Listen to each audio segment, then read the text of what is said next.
The Honourable Michelle Hoffman. To highlight my disappointment about the avoidance of answering questions during question time. I know that I'm not alone in being frustrated, and I'd hoped, sincerely hoped, that after returning from the winter recess we might have seen a change in the approach taken by the government. However, what we have seen is continuing themes of obfuscation, particularly in relation to yes or no questions. Yes or no questions should really only have 2 or at the most 3 possible answers: yes, no, or simply I don't know. But we are not receiving answers like this. Today, a part of my question to the Parliamentary Secretary to the Minister for Health, part 2 of my question was, are wait times of 24 hours or more still reported to the Health Minister? And this was in relation to the wait times in our emergency departments across WA public hospitals for the month of July.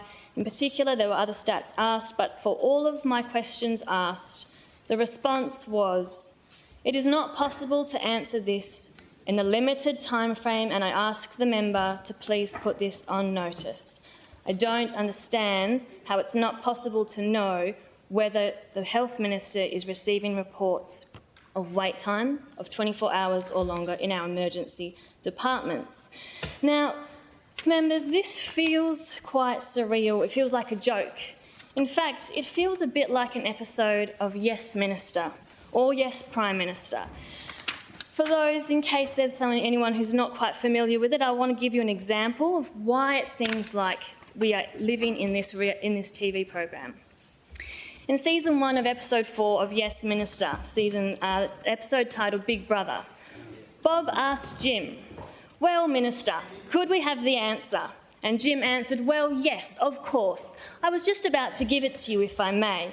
Yes, as I said, I'm glad you asked me that question because it's a question that a lot of people are asking, and quite so, because a lot of people want to know the answer to it.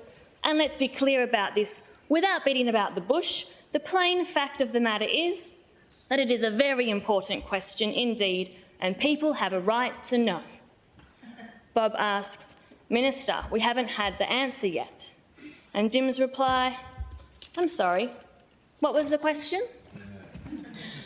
So, members, on the opposite side, I maybe would ask that the Parliamentary Secretary to the Minister for Health, who I note is out of the chamber on urgent parliamentary business, but perhaps one of his colleagues could pass the message on, could please go back to the Minister for Health and seek a simple yes or no answer to my question.